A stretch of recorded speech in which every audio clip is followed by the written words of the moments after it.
Hello everyone and welcome to the Tuesday Checklist on a Wednesday, the show where we explore our personal gaming experiences and sometimes overshare a bit. What are colleagues for, eh?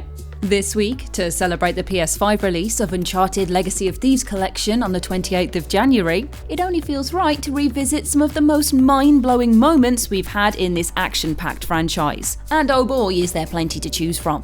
Let's make like Nathan Drake and jump right in. First up, we've got Rob.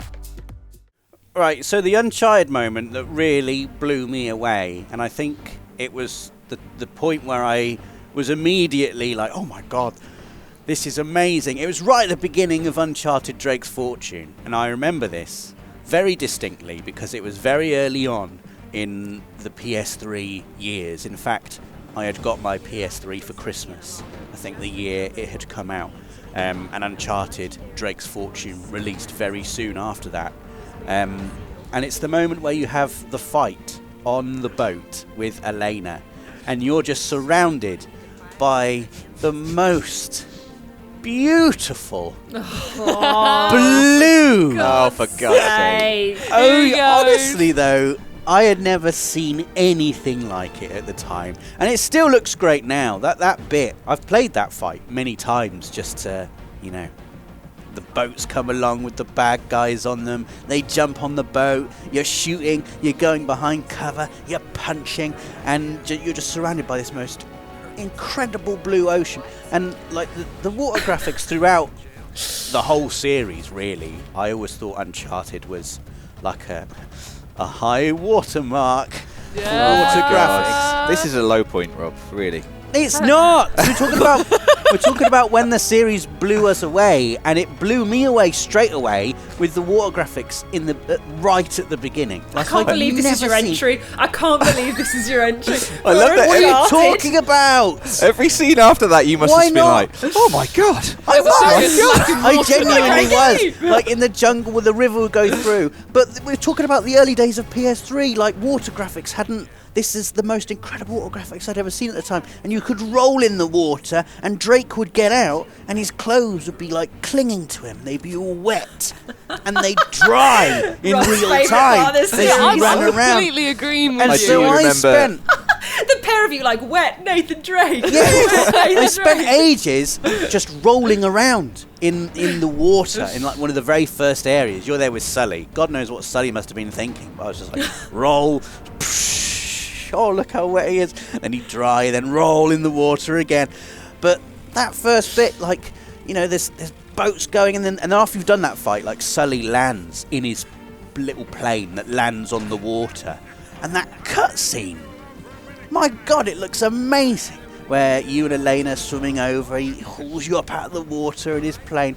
And for me, that was the moment where I was like, oh my God, I've never seen anything like this before. Like it was that window of time, at the start of a new console generation where everything you play looks ridiculously amazing. And I don't think I can remember a game that did that next-gen-ness as much as Uncharted Drake's Fortune on the PS3.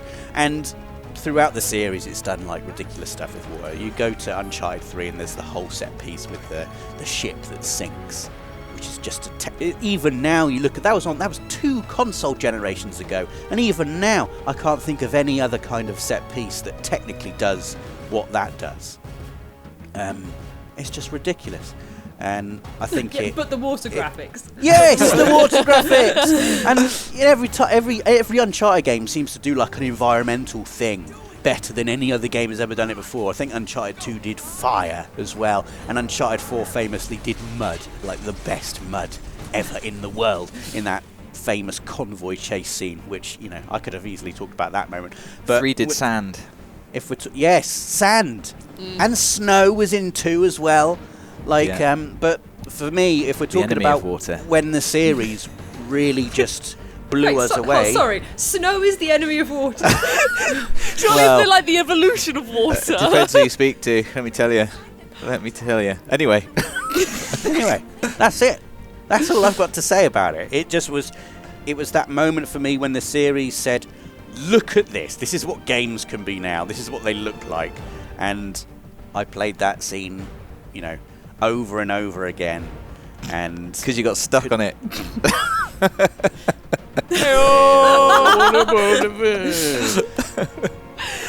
But yeah, I still remember it now. And we saw it recently when Nath did his goodbye stream when he was getting all the platinums. Yeah, who also got stuck on it, actually. And there was a specific bit in that fight where he had to, punch however many enemies in a row. But it just reminded me of how mind-blowing I found that water when I first saw it. Absolutely amazing. And you can all shut up. Right, guys, shall we start the Tuesday checklist now? Yeah, Shall we anyway, begin? I've got to rethink one.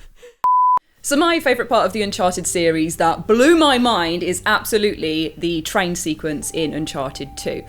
Now, obviously, you start Uncharted 2 on the train, or rather, hanging onto the train. Nathan Drake wakes up, he's covered in his blood. You're like, what? Oh my God, Mr. Drake, how did this happen to you? And he falls through. Did you watch me playing? Mr. Drake. Mr. Drake, please! And he falls through and gets himself in a right conundrum where he's dangling off a derailed train off the edge of a cliff and has to climb up and get to the top of this cliff to safety. And you're thrown in the deep end. You begin. It's just like the water shootout, high action at the beginning of Uncharted 1. But you're distracted by snow instead Stop of water. dissing the water shootout. It's great. It's a good shootout. But yeah, this one I feel like kind of upped the ante a lot from the first game. You get to the derailed, half-broken, dangling train off the edge of a cliff with Nathan Drake covered in blood, and you think, ooh, we've gotten serious here. And you get to the top, and it's not until chapter 13, Locomotion, that you know what happened, basically. And this is where you find this full speed ahead train. I don't know any train words. I need Francois Bourgeois here to do this properly. Get the GoPro camera on my face. So you're on this train that you've jumped on, and it's time for some action. It is just a brilliant action sequence. I feel like it kind of boils down the Uncharted series into this wonderful, like, frenetic, dynamic moment where you've got to power through, defeat all of these baddies with guns, as there are many in the Uncharted series, but kind of you're having this shootout as well as having to manage the environment around you as well. So there's like rails on the top, on the sides that you have to manage. And then as you get going, you get comfortable with kind of figuring out where the train's going and that you're going to get to the front of it. Signals start coming through, so Nathan Drake can just get whacked off the top or off the side, which is just, it's kind of comedic how awfully he flies off the train, which I also like. But it's just so good. All the management of all these different bits and all of this high octane full, it's like playing a movie. It is so cinematic. Like, as an action sequence, it is brilliant. And just when you think, wow, this is really cool, I'm shooting people, I'm clinging to the side of a train for dear life, a helicopter comes along, guys, which is even better. Because then you're doing all of this and managing helicopter gunfire, and when you get to take the helicopter down, you jump in like the turret Gatling gun, fire it out across this massive cliff face. You realise quite how high up you are and quite how damaging this would be if you did fall off a full speed, high octane train sequence moment into the abyss. But yeah, when you get onto the thing and get to shoot the helicopter down into there instead, you're like, can't get me now. It's exploding. It's just really good. It's just really good. I feel like it's one of those sequences that you just have to be like, that was great. That was really great. It's so much a feeling more than it is something I can describe properly. Kind of like with like Control and the bit where you go through Ashtray Maze. I feel like you just need to, you play it, you see it, you experience it, and you're like, wow, yeah, that one. And also like how you get to the end of the train. Obviously you figure out what happened, how it got all derailed, which is Nathan Drake shooting a bunch of canisters, blowing it up to the high heavens, and then having to crawl back up into the bombed top of the cliff where the train is. And it's just so good. I also just love Chloe just being there like, I'm fine. It's all good. Yeah, it's just... My favourite bit of that whole sequence is that... Naughty Dog, I don't know especially how much they made, but they made like miles and miles of environment for the train. So what I did at the start was just stood on the top. I didn't do anything. I just enjoyed the ride, literally for about 20 minutes. Just enjoyed the ride, because a lot of games have taken inspiration from this train sequence before. I mean, it's almost a cliche now, like Yeah. the action sequence on the train, and quite often it's just the same environment flashing past the windows. But in Uncharted 2, you could just enjoy like this huge area of world they've built, and actually before the action sequence starts, just have a genuinely nice train journey through a beautiful environment. If you like, you can do that as well.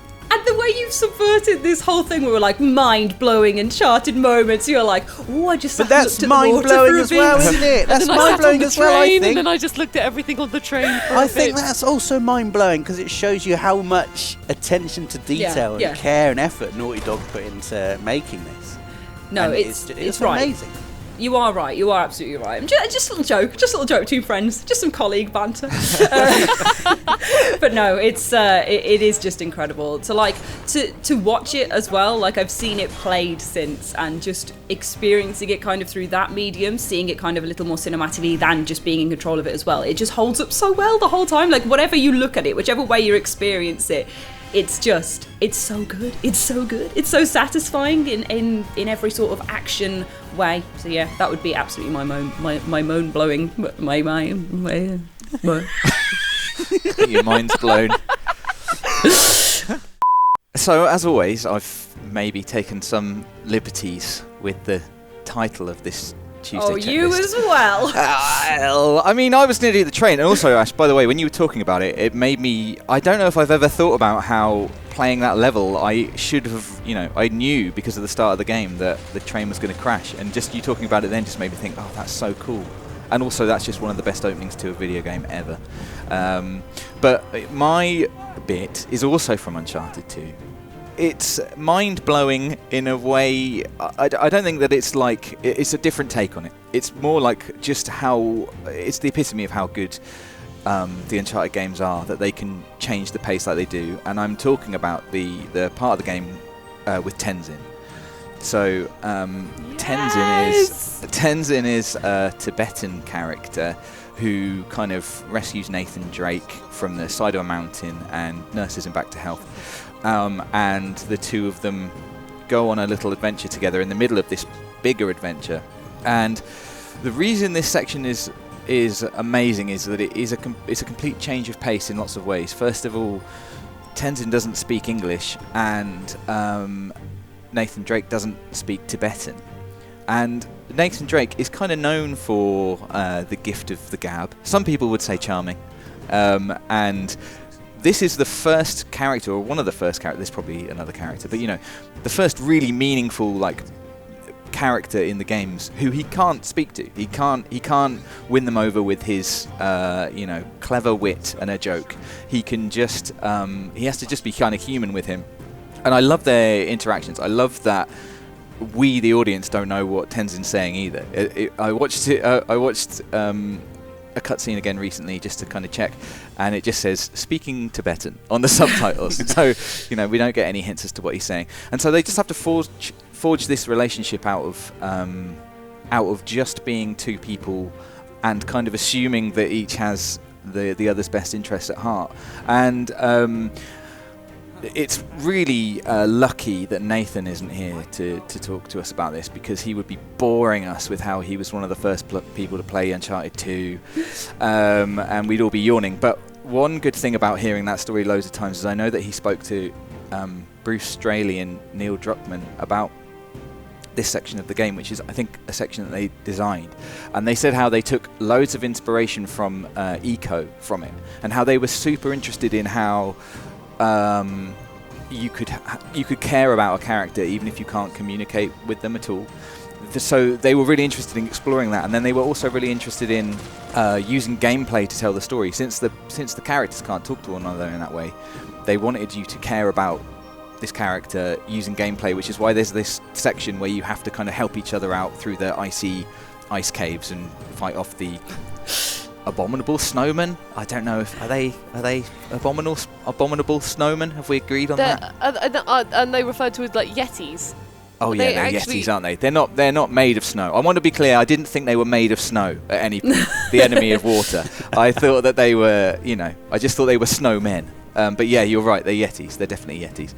And it's just like an amazing. I just love their relationship. It's so great that Nathan Drake has to kind of be a different guy. Like I said, he can't be witty and funny because it just doesn't really work on Tenzin because he doesn't know what he's saying. It just has to boil down to like just basic human niceness and assuming that they are helping each other and caring for each other. And their whole relationship kind of culminates in Tenzin's village being attacked.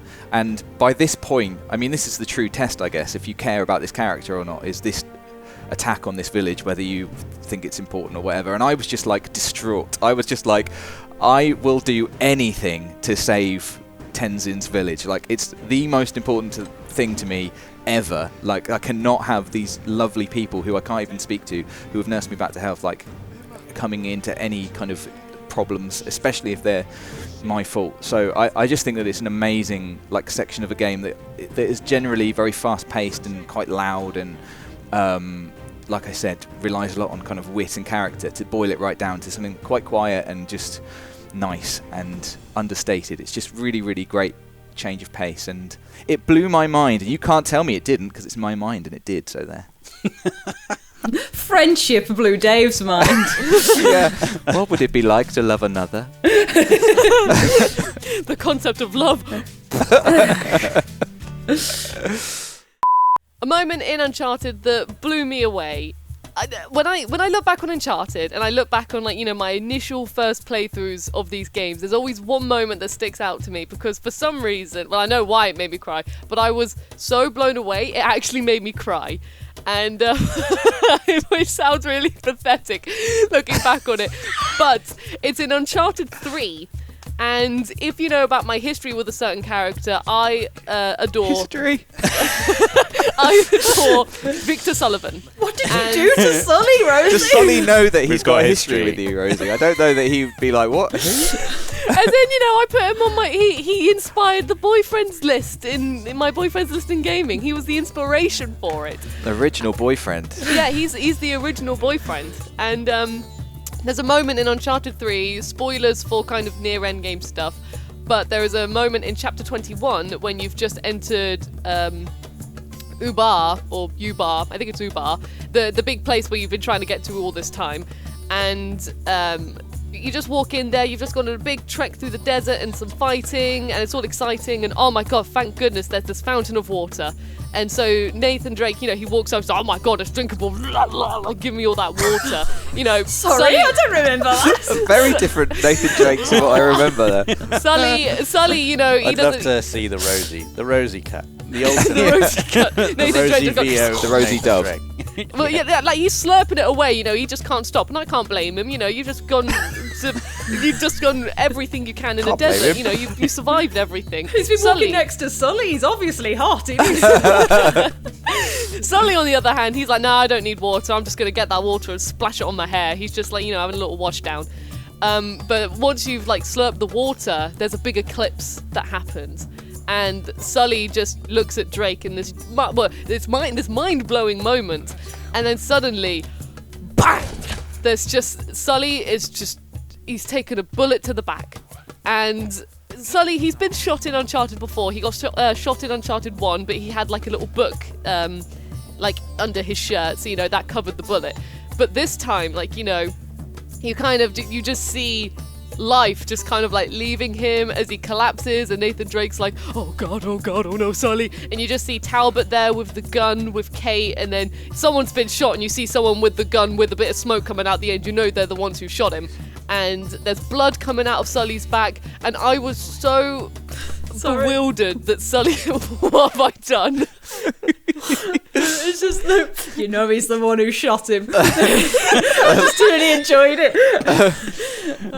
All of the evidence lines up. A smoking gun. A man holding a smoking gun. A man holding the Very gunshot. interesting. There at the same Very time. interesting. You heard the gunshot. There's blood in the back. It seems like a classic case of shooting to me. Hang on a second. Just see the end of the Columbo episode. Yeah. And one more thing. It was you, Talbot. Oh my god. Well, either way, yeah, Talbot's the one who did it. But I was so bewildered that Sully, this character who I'd grown so attached to, and was my favourite character in Uncharted, that he was just shot. I was so bewildered by this that my jaw was down and tears were flowing in my eyes. And then there's a segment like after that, obviously Nathan Drake, he's super mad, so he starts going guns a-blazing, shooting at everyone, trying to catch up with Talbot. And I was with Nathan Drake. I was so upset and emotional. I was like shooting all these soldiers, and then there are also demon soldiers, because who noticed the eclipse? Ooh. I don't want to this Rosie cut is. I want to play the Rosie cut, just like shooting. That's Sully, no. So when I just look back on the series, that is it's not one of the brilliant action sequences or anything like that. It's just purely the moment that just got to me. For some reason, it just really got to me, and I was just absolutely blown away by it. And then I'm not gonna. I mean, I guess it kind of. If you've seen trailers for Uncharted 4. And we're past the section where I said spoiler warning. Sully's all right. He doesn't actually die. So later on, you find Sully, and then he's just like, I really like the moment where he like flicks Nathan Drake in the head. He's just like, don't ever point a gun at me again, because Drake's like, are you real? I don't know what's real anymore. And then Sully just grabs the gun and he just flick on the head. He's like, is that real enough for you? I just love Sully. I just love him, and the fact that they nearly took him away from everyone. Was from me. Only me. Was a mind-blowing moment, and my initial response is one that I don't think I'll ever forget. So that's my mind-blowing moment. Some kind of giant lorry has decided to come out next to me here. Dave, shut up, man! Ash, you know that the clap is just on your end, right? It doesn't matter if I'm talking. That is just like completely separate. That's just your inner Dave, shut up. Now that's what I call a clap back, hey? Oh God. Anyway, what are your favourite moments in the Uncharted series? Let us know in the comments below. As always, this has been PlayStation Access. Don't forget to subscribe and click the notification bell to stay up to date with all of our lovely PlayStation videos, and we'll see you again soon. Thanks for watching. PlayStation